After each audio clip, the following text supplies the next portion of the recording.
from Washington, D.C. The Strait's going to be open to everybody. And who would control it? It's international waters. Nobody's going to control it. We're going to watch over it. We'll watch over it, but nobody's going to control it. That's part of the negotiation that we have. They would like to control it. Nobody's going to control it. It's international waters. Tonight, straight confusion. President Trump says he's not satisfied with the latest Iran negotiations, clouding hopes for a breakthrough. That fading optimism hitting Wall Street, halting a run of record highs. Plus, the fight for Congress, Texas offers the latest measure of Trump's midterm influence, while Alabama asks the Supreme Court to revive its GOP-drawn congressional map, what it means for both parties' path to power in November. And AI reality check. The AI trade facing a new test with Salesforce, Marvel, and HP reporting results across software, chips, and hardware. We'll have more on those results this hour. From Bloomberg's Washington, D.C. studios to our TV and radio audiences worldwide, welcome to Balance of Power. I'm Kaylee Lyons. Joe Matthew has the evening off. And we begin tonight at the White House, where President Trump convened his cabinet earlier today, with much of the discussion focused on Iran. Bloomberg's Tyler Kendall was in the cabinet room for the meeting and is joining us live from the White House North Lawn with more. So, Tyler, what's the latest?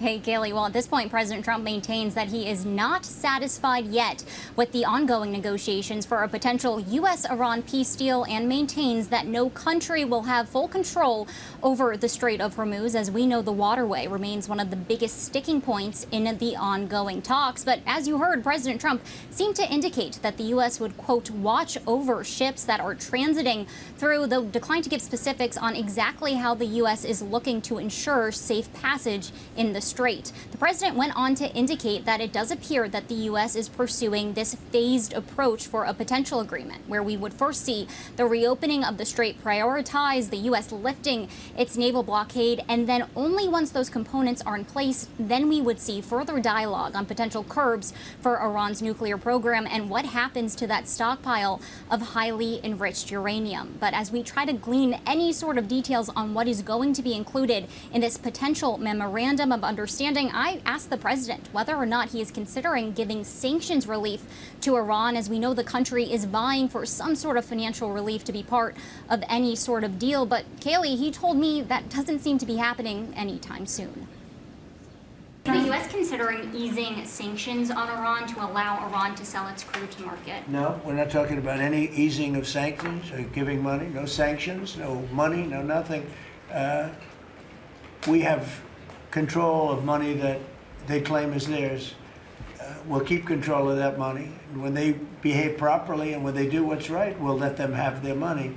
But right now, we're not doing that. And it's not, one thing is not contingent on the other.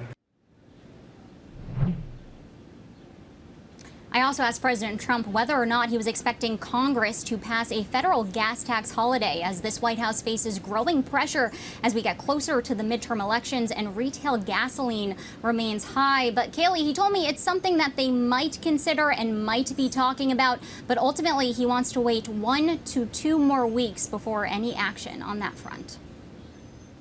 Well, and Tyler, as you pressed the president on these issues, he also was facing other questions, specifically surrounding his request, mandatory request, he said over the weekend, that other Arab nations join the Abraham Accords as part of any deal with Iran. He wouldn't answer whether or not a deal was contingent on that, but also said that he isn't sure he should sign on to a deal if it doesn't include the Abraham Accords. What's with the moving of the goalposts here?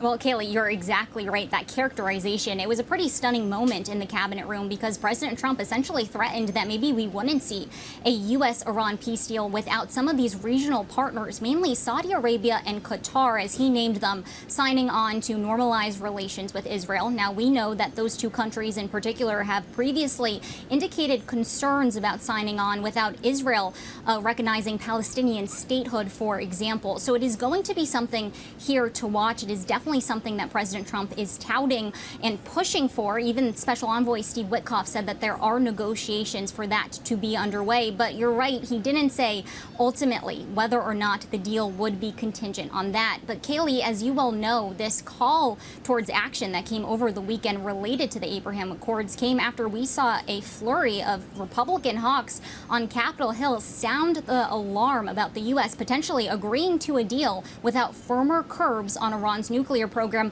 But then some of those members, including Senator Lindsey Graham, came out and applauded the president's move, which is giving us a little bit more insight into exactly how this administration is trying to craft a potential deal. All right, Bloomberg's Tyler Kendall reporting live from the White House North Lawn. Thank you so much. And joining us now for more here in our Washington, D.C. bureau is Dana Stroul, research director at the Washington Institute for Near East Policy. She's also former Deputy Assistant Secretary of Defense for the Middle East in the Biden administration. Dana, welcome back to Bloomberg. It's good to have you. The market was very confused today about where exactly we stand in terms of this diplomatic process after Iranian state TV suggested that there is a memorandum of understanding that would see the Strait of Hormuz opened within a month, and also Iran and Oman still being able to exercise some control over shipping in the waterway. The White House said that that was fabricated and no one should believe it. So what should we believe at this point? Well, most of the sourcing and the leaks about the contents of this MOU, which really is just an agreement to have more negotiations, is coming from Iranian sources. We actually haven't had a definitive briefing on the exact content of this MOU from anybody in the Trump administration.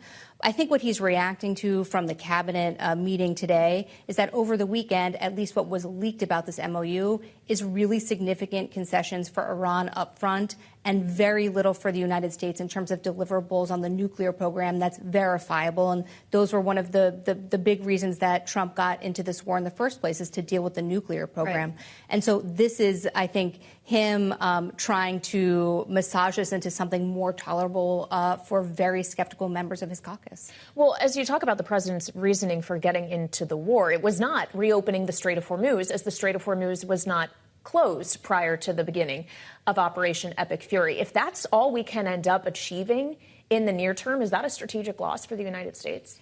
I think it's too soon to tell. So I think where we are right now is that Trump can probably sustain this U.S. military naval blockade for a long period of time. U.S. military can do it. Our Navy can do it. He can go on for months. Our military can sustain this for a while. And the Iranian regime can probably sustain this level of economic pain for some period of time, probably not years before it gets painful. And we know the regime doesn't care about the Iranian people.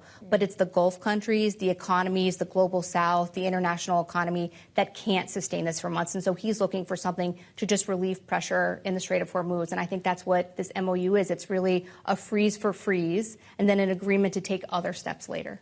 Well, so I wonder how likely you think those other steps down the line actually would be, as we hear frequently that Iran is a master of negotiation. It has a tendency to draw these things out for as long as possible. If we're just punting the more difficult conversation until later, how long do you think it will be until there's actually a firm resolution on Iran's nuclear program? I think it really depends on how the Trump administration plays the remaining leverage it has. And that leverage is sanctions relief because of the U.S.-led sanctions architecture. So we heard him in that cabinet meeting say, we're not going to give them meaningful sanctions relief until we see certain actions.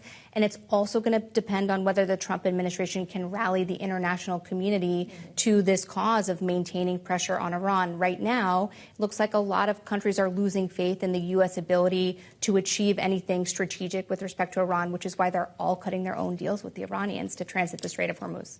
So is the military option potentially the best one to take at this time to extract more leverage for the United States, to make it clear that President Trump isn't bluffing?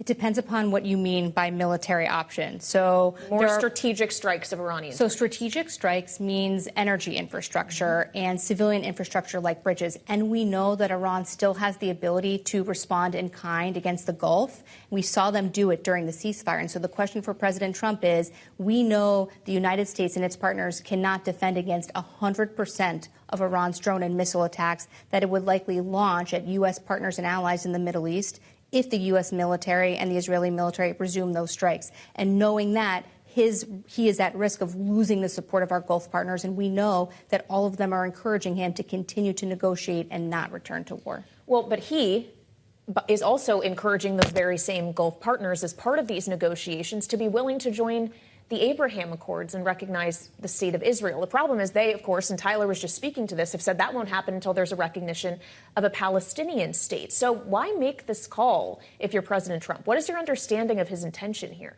Well, I think for President Trump, what he's trying to do is grasp at something to say that this war was worth it, that this is a strategic victory. And if all of the Arab countries in the Middle East, particularly in the Gulf, were to normalize relations with Israel, that would be a strategic blow for Iran, and it would be useful for integration and demonstrating a path toward peace in the Middle East. The challenge right now is that those Gulf countries in Pakistan that he's calling on, they didn't ask for this war. They didn't ask him to go to this war. They've been attacked because of the war. Now they're trying to negotiate an end to the war so that they can stabilize their own societies. And now he's asking them to take steps when they have no confidence that the United States is going to have their back. Well, and what about Israel, as it's still pursuing Hamas targets in Gaza? It's still pursuing Hezbollah targets in Lebanon. So long as those two things remain true, is Israel not an impediment here to an expansion of the Abraham Accords? So, first of all, for Israel, Hezbollah is an Iran-backed partner in Lebanon, and Hamas is an Iran-supported proxy in Gaza. It would be better for Israel and for the whole Middle East if these proxies weren't able to threaten Israel or to threaten Arab societies, Palestinians in Gaza and Lebanese in Lebanon. So Israel here is not the impediment. The impediment is Iran and its proxies who are not enabling these societies to move forward.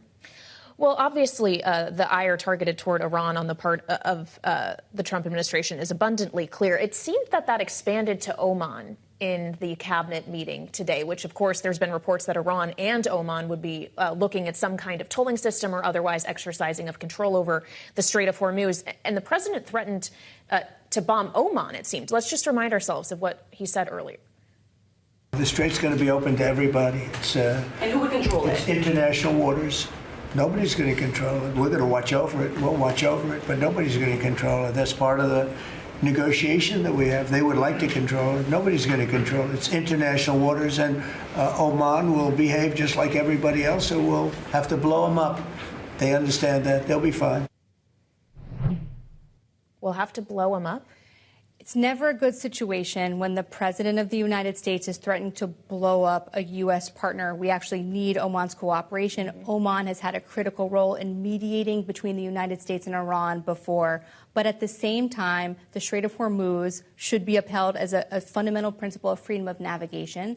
And there's been a lot of reports that Oman and Iran are actually working out some sort of situation where others would have to pay toll fees or coordinate. And that's inconsistent with that fundamental principle of freedom of navigation. So he's expressing frustration. Obviously, it's ridiculous to threaten to blow up Oman. It doesn't help build confidence in the United States. It doesn't help build confidence in the predictability of steady leadership coming from Washington, D.C. And I think a lot of people across the region are really nervous about those statements today.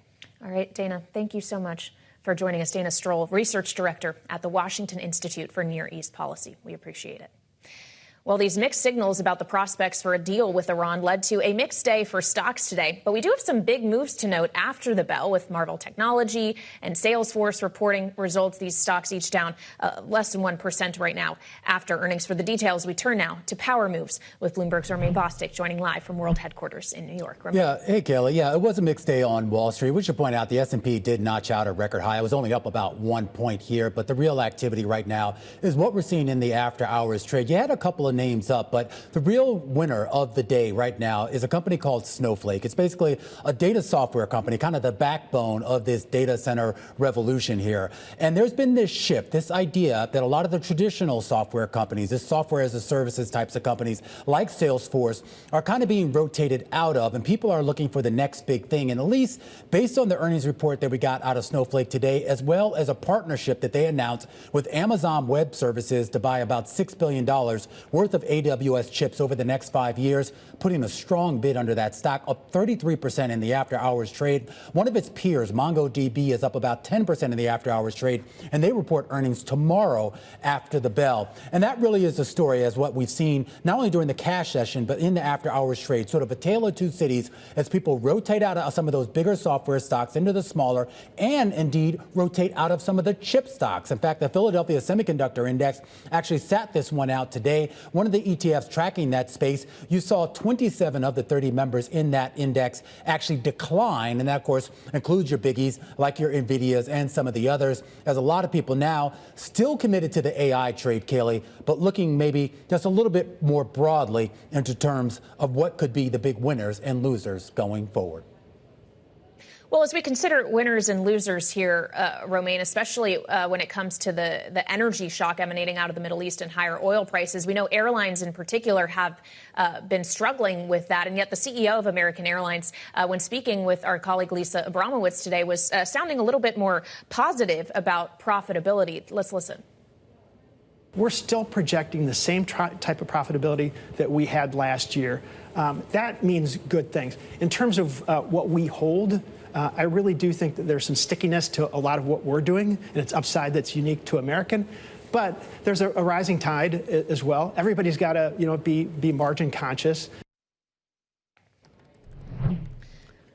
I wonder what you make of that, Romaine, knowing how difficult the road has been for some of these names. Well, he's not the only one. We've heard, that's Bob Issom there. We've heard from Scott Kirby at United and a few others kind of singing the same tune. And here's why, Kaylee. I'm going to take American. I mean, just a few weeks ago, they said they're looking at a $4 billion hit because of the increase in jet fuel prices. Remember, those surged more than 100%, more so than oil itself since the war in Iran started. Now, they've come down a bit, but they're still elevated. But here's the thing. Most of these airlines have various levers they can pull. They can raise fares. They can increase sort of the number of sort of business class and first class seats that, of course, sell for more. They have loyalty programs to generate revenue. And, of course, as I'm sure you love, Kaylee, they can raise those bag fees that you have to pay if you show up with too many here. And so far, that's worked for them. And that's probably why that Bob's been sort of a little bit more optimistic about holding that profitability. The bigger issue here is more so whether people continue to buy those tickets. In the short term, it doesn't look like we've seen the consumer pull back just yet here. But anybody who's bought a ticket as of late knows those prices have gone up higher. And it's now just a question of how much runway, pun intended, these airlines have to continue doing so. A great pun. And for the record, I am a carry-on girl all the way. Bloomberg's Romaine Bostick, thank you so much. And coming up, Texas Attorney General Ken Paxton defeats Senator John Cornyn in the state's Republican Senate primary runoff by 28 points. We'll discuss how it could set the tone for November's midterms with Jessica Taylor of the Cook Political Report next on Balance of Power on Bloomberg TV and radio.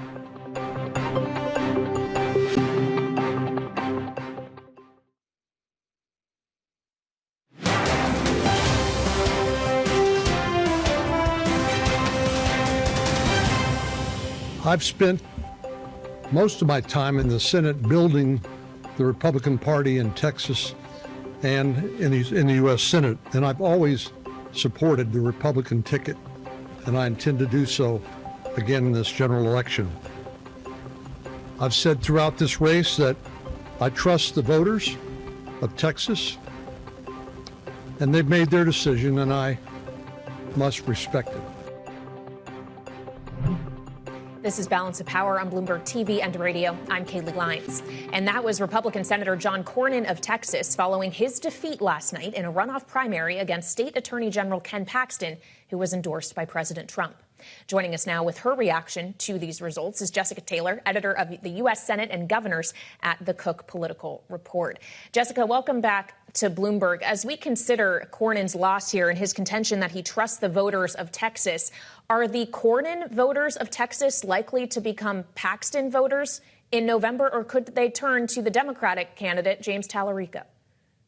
Well, that's a really big question. I mean, some of these more moderate Republicans, Bush Republicans, if you will, independent voters, James Tallarico, the Democratic nominee, is making a play for them. After Cornyn's loss last night and Paxton's victory, we shifted our rating from likely Republican to lean Republican. Texas is still a state that Trump won by almost 14 points. Now, it was much closer in 2020 by about 6 points that Trump won it. So it could be much closer in a midterm cycle. Paxton is still favored, and we're already seeing Republicans really attack Tallarico as too liberal, painting him as too woke, is zeroing in on comments he's made today about God being non-binary, which he said was poorly phrased. But I think that this is going to be a very expensive problem, more importantly, for national Republicans, because they were behind John Cornyn and they were already saying that Ken Paxton was a problem for them and that he was going to make this race harder for them to hold. Yeah, and more than $130 million was spent on the Republican primary and runoff alone. I just wonder if you think the money ultimately makes a difference here, as Tallarico right now seems like he has the financial advantage, but Cornyn also had the financial advantage and lost by 28 points.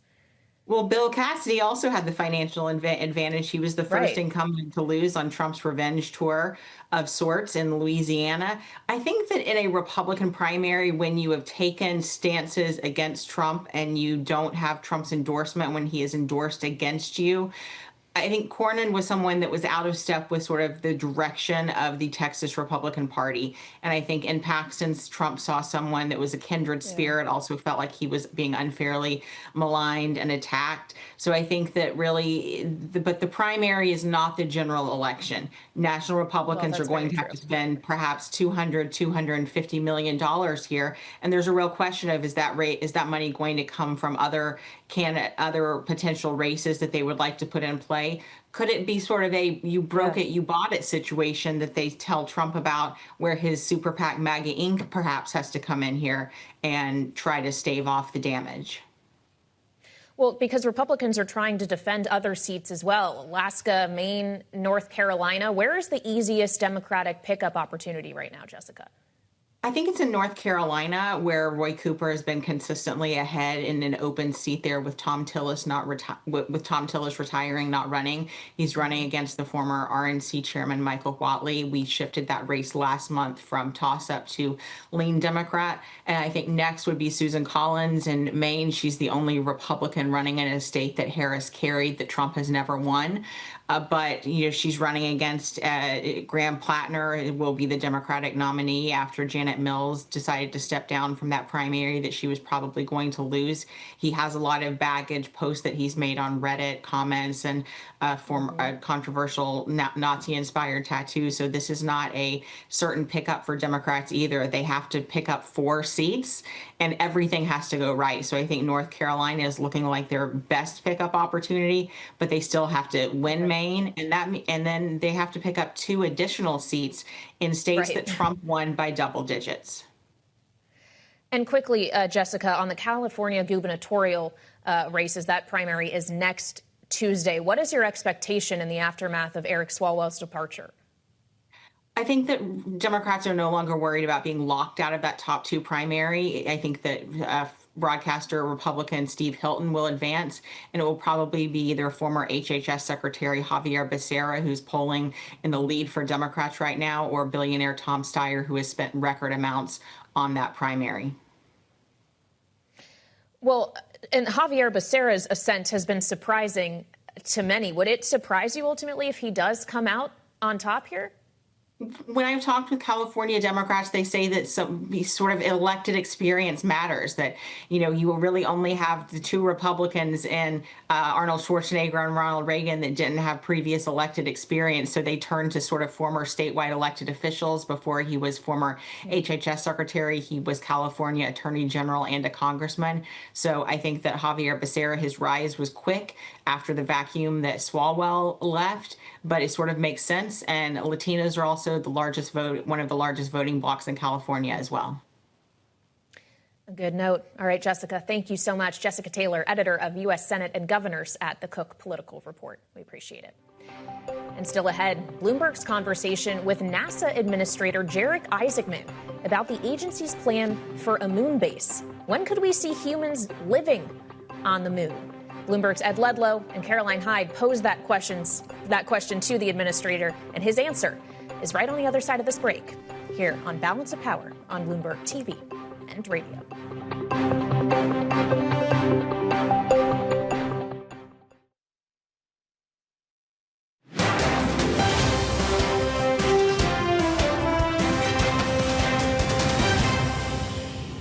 I want to be clear about what happened here. President Trump told Governor Abbott to carve up black and brown districts in the state of Texas in order to strip us of our representation. Congressman Green, brother, I want to give you your flowers.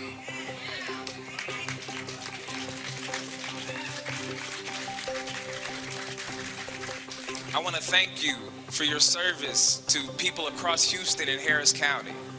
From serving as a justice of peace to serving in Congress, I want to thank you for your courage to stand up when other people would not stand with you.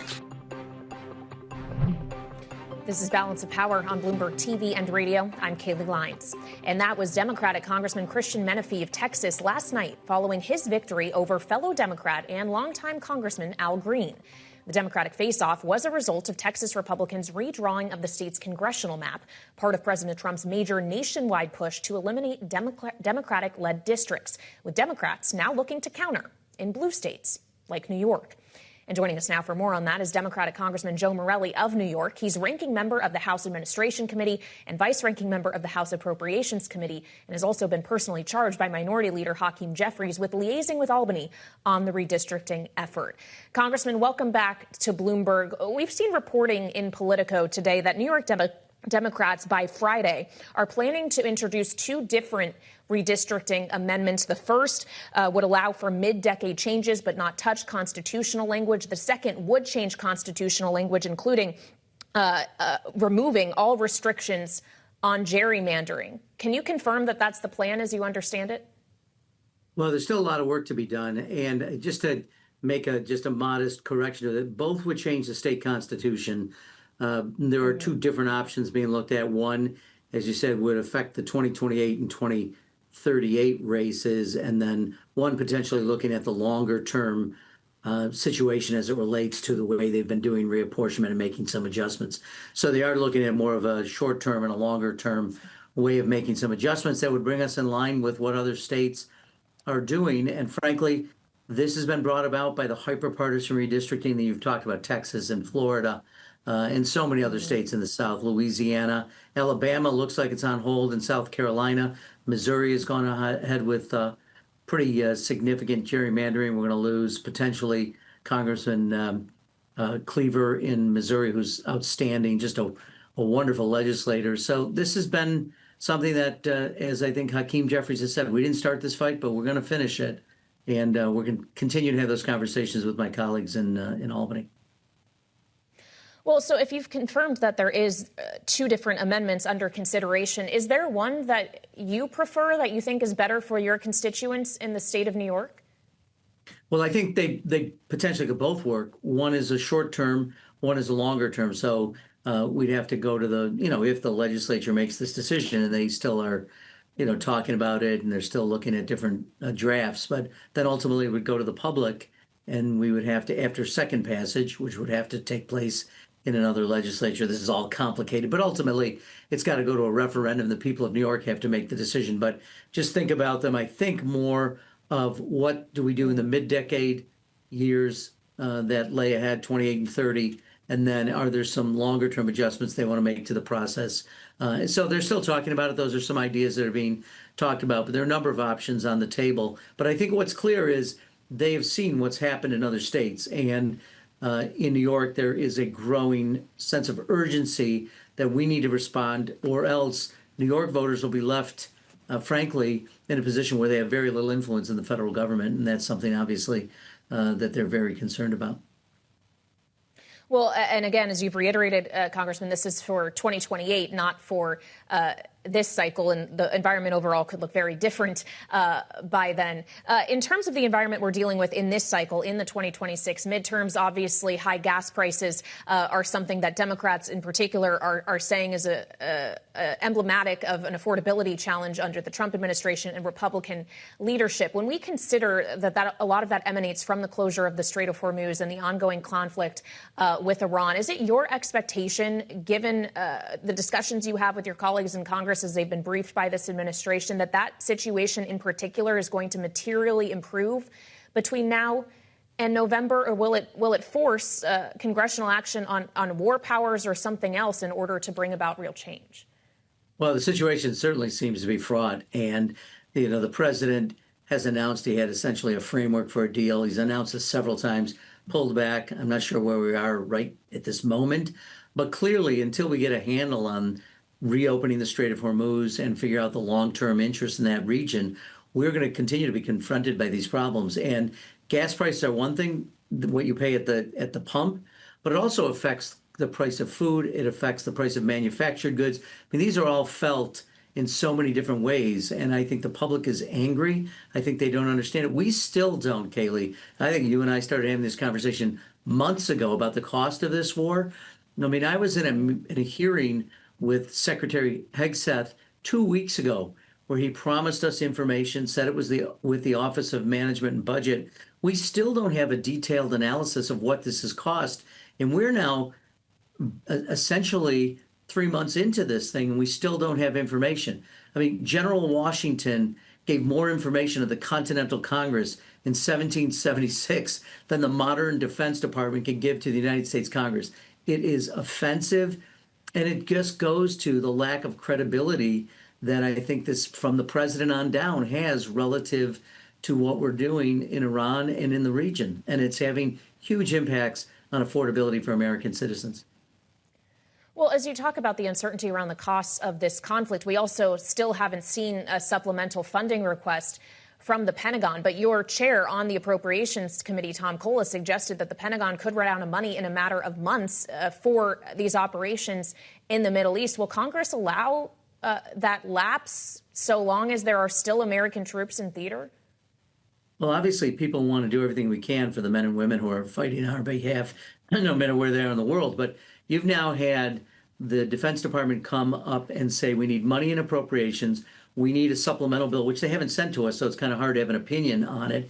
And then the third is to try to do this reconciliation, which is a third pot of money. When you ask them, why are things being done in this way, which is without precedent and without any pattern or any system, they can't give you an answer. So we're continuing to wait to find out what the cost of the war has been. We're continuing to wait for answers about what it is they're requesting of us and why. And at the same time, you have no information from the Department of Defense. It is, I think for appropriators, it is exasperating. I don't want to speak for my colleagues, but to your point, Chairman Cole has expressed, and others, I think, some frustration with the process and what has happened. We still don't have a request on any of these things. Kind of hard to act in a responsible and thoughtful way if you don't have any information whatsoever.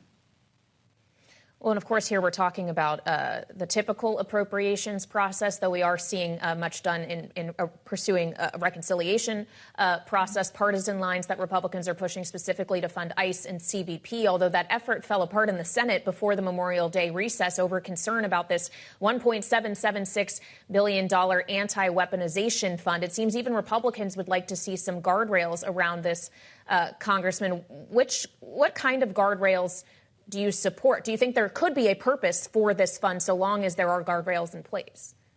Well, not really, based on what I've heard. I mean, this is just really a way to reward the president's friends and people who may have offended on January 6th. I think there's a massive slap in the face to the American people. But the interesting thing is we've had settlement funds in the past, but those are adjudicated by the courts. So this is no adjudication. They set up some ridiculous 5-person panel where Todd Blanche gets to pick who the people are, the president's personal lawyer, and now doing his bidding as the acting attorney general. This has to go away. And frankly, I think with the president continuing to be in fights with Senate Republicans, he's going to find even more headwinds when he gets back to Washington, as he should.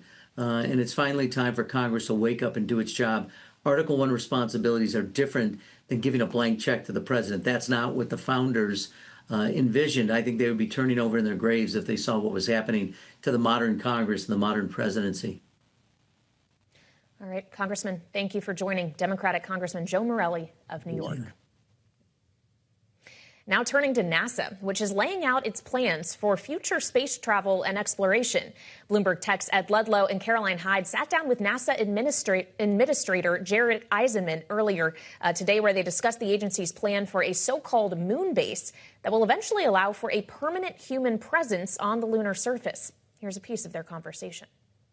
Starting in 2027, you should see a near monthly cadence of robotic landers on the moon. Several rovers. In fact, we provided an award for the first two, crewed and autonomous capable rovers for the lunar surface. So when our astronauts arrive on Artemis 4 in 2028, they're going to already have some infrastructure of the moon base waiting for them. They're already going to have a rover waiting for them. And then, in that time frame, it's not just intermittent anymore. It's not just those monthly visits. But when do you think people will be working? Humans might even be living in some capacity on the moon there. So we are approaching the moon base in phases. So phase one is a lot of littles. We are dusting off the playbook that worked very well for NASA in the 1960s. We're getting back to an iterative approach. So, there was the Mercury program before there was Gemini. There was Gemini before Apollo, and an awful lot of Apollo missions before we went right to the moon landing on Apollo 11. We are doing the same thing now. So phase one, we're calling it a science of survival. We're not going to lock in what the mobility strategy should be for logistics, for astronauts, the power strategy, the surface comms, the orbital comms. Why would we try and nail and get all of that perfect today when we haven't been to the moon in more than a half century? So phase one will be a lot of landings, again, that near monthly cadence to learn and inform phase two, where perhaps now you're putting a lot more tonnage on the lunar surface. You have a lot more direction as to the type of hardware and capabilities you want to lock in on. So you don't need to have maybe monthly landings when we get into phase two, but you have a lot more direction as to what should work for our intended objectives, which is to build out that habitable environment. And then phase two, we're going to learn now, having astronauts go from, let's call it a period of maybe even days on the lunar surface in phase one to potentially weeks in phase two, to where you might get, by the time we move into phase three, a similar astronaut rotation like you see on the International Space Station, where we could have crews potentially being on the lunar surface for months on end. You don't have that marked on your calendar, Administrator, when phase three might have a base that has humans actually living and working inside it? Oh, we absolutely have timeframes. I mean, we are looking at basically 2027 through 2029 for phase one. You have 2029 out into the early 2030s for phase two. But again, this is all going to be informed on what we learn during those first landings in phase one. To find the full conversation with NASA Administrator Jarek Isaacman, head to the terminal or online. And of course, you can catch Ed Ledlow and Caroline Hyde on Bloomberg Tech every weekday morning at 11 a.m. Eastern on Bloomberg TV. And still ahead, Texas Attorney General Ken Paxton storming to a blowout victory in the state's Republican Senate runoff, defeating longtime Senator John Cornyn. We'll get a live report from Texas and discuss with our political panel next on Balance of Power on Bloomberg TV and radio.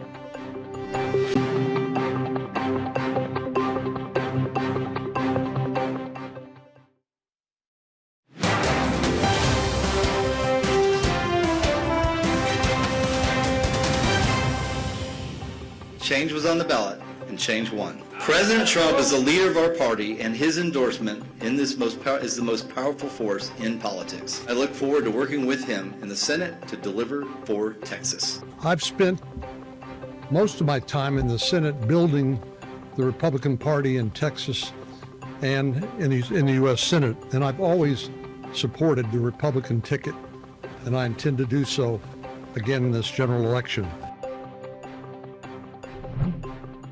This is Balance of Power on Bloomberg TV and radio. I'm Kaylee Lines. And that was Texas Attorney General Ken Paxton and Republican Senator John Cornyn yesterday, following Paxton's victory in the state's Republican Senate runoff.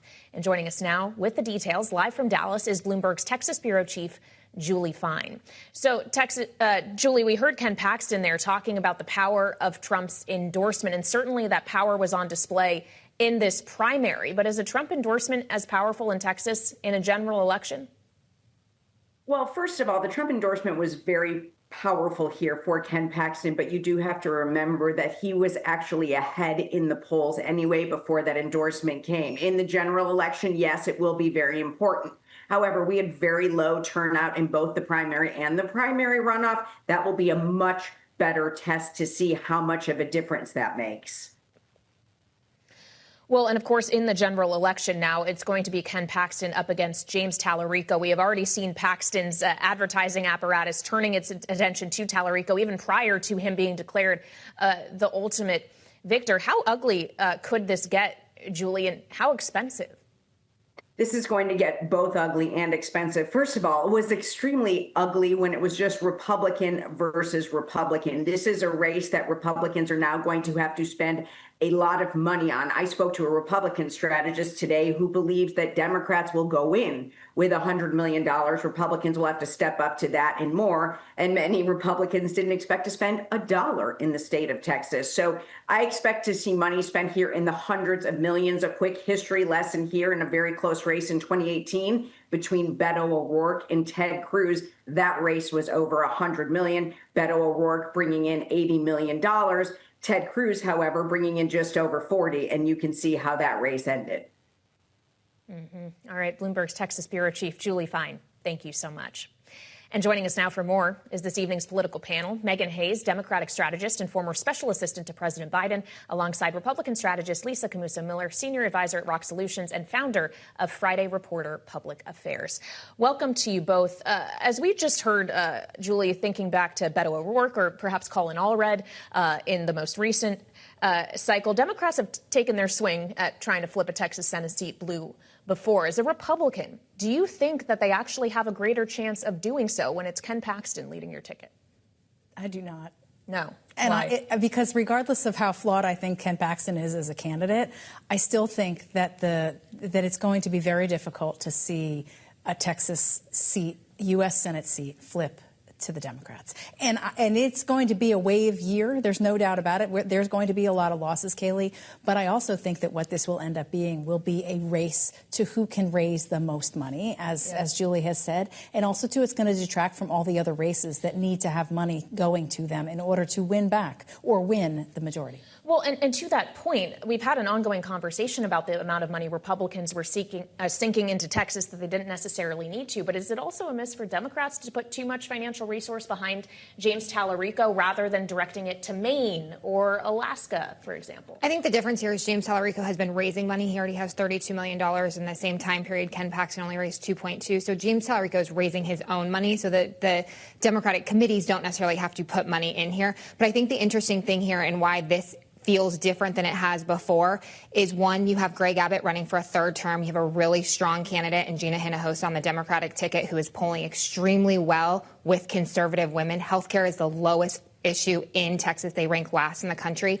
And then the economic factors here really play a role. So it's not just James Tallarico. There's a lot of people on the ticket that are moderate and strong people that will get people to turn out. You also have some population changes. You have people moving from California and some other places that are changing the makeup of Texas, which could really impact. So there are a lot of things in James Tallarico's favor. There are also some that are not in his favor that he will have to explain, some of his cultural comments that he has made.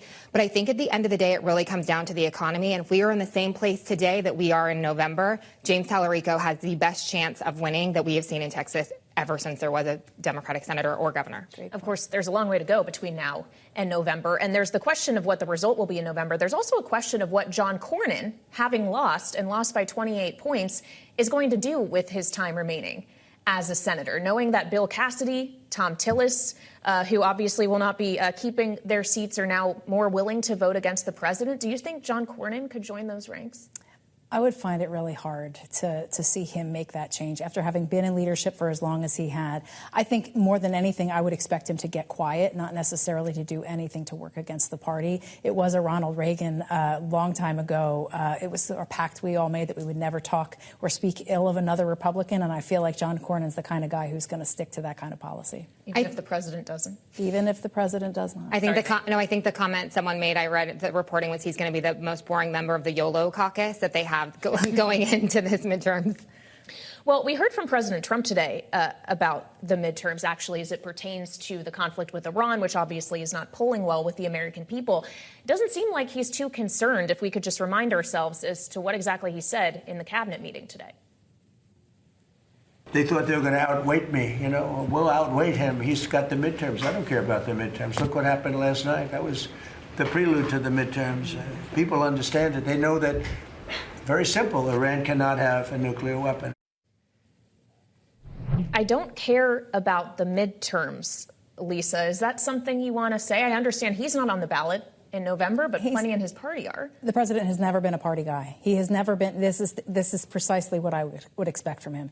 He likes the idea of winning. He's thrilled about the way things went last night, but he's not focused on the midterms because to him, it doesn't make a difference. It doesn't matter right now. I'm not convinced that he's going to not run again in 2 years. So that's a whole other thing that we could unpack later on as time goes on. But I do want to say that I think that the party itself, people like myself who have been message discipline types for so long, to hear someone say something like that, that's the head of the party, the president himself saying he doesn't care, tells every elected Republican what they need to know. They need to fight for their own seats. They need to fight with their own messaging, and they need to be very cautious about how closely they tie themselves to the president, and that's going to be something to watch. Well, of course, the lack of message discipline this president so frequently displays often allows the public to just write it off as the president being the president. But there is a conversation happening now around the president, who turns 80 years old in June, about his health, his physical health and mental health as well. He went to Walter Reed again yesterday. He says everything went perfectly, but it was the third time he's been there in just about a year. It's an unusual cadence. You've obviously worked in a White House that has also had to deal with questions surrounding an octogenarian president's health. Are they handling this the correct way, not addressing, for example, the bruising on his hands or providing real readouts from the medical team? No, I don't think so. But I don't think they care. They don't need to care. He's not running again. So what does it matter? And he's going to do exactly what he wants to do. And he doesn't care that gas prices are really high, because if he did and he cared about the midterms, he'd be working to get gas prices lower and the Strait of Hormuz open to impact those gas prices. So, I think it's interesting because people really actually do care about the president's health and really do care about our commander-in-chief. They hold a lot of things like the codes to the nuclear codes and different things that are really important to our national security. And so to not have these questions answered and for Congress not to be asking these questions is really disappointing, I think, as a voter and an American citizen, that these are the people who should be asking these questions. They didn't even put out any paperwork from the physician. Not that you can necessarily trust what they're putting out, but they didn't even bother to put out the report that is normally put out when someone goes to Walter Reed. Should they, Lisa? I mean, in previous presidencies, yes, we had a sense of how healthy the commander-in-chief was. I think, though, that it is overblown how often he sees a doctor. If anyone knows anyone that is an octogenarian, you know that they go to the doctor probably more often than 3 times a year. And so I think that there is some of this that we're looking into when we're reading too much. But I would like to know how it is that his health is, and I think others would, too. The one thing I'm seeing a doctor, he can go to the doctor every day. The doctor is literally the last office in the mansion, the actual residence of the president before he heads to the West Wing. So he could see a doctor every day. There's a doctor and a nurse that travel with him every day. So he is seeing doctors for more frequently for other things. I'm sure that's what the bruising on his hand is for, et cetera. Going to Walter Reed, though, is where you get your major testing done, where there are things that they can't do at the White House, like CT scans. And those things are important to get a readout on. I don't care if he goes and gets his Advil or gets whatever tests he's getting done that are very minor, that are just routine tests. Those aren't necessarily important, but it is important when he's getting these major tests done at Walter Reed. The American people deserve to know. That's a great point. All right, Meghan and Lisa, thank you so much. Meghan Hayes and Lisa Camooso Miller with us as we consider President Trump's health and also President Biden's health back in the news today, as his wife, Jill Biden, in an interview on CBS, the kickoff of her book tour, said watching the debate against Trump in 2024, she was worried that Biden was having a stroke. We'll have to save further conversation on that for a later show. And of course, for further conversation on all things happening in Washington, check out the Washington Edition newsletter on the terminal and online. And we'll see you back here tomorrow for more Balance of Power on Bloomberg TV and radio.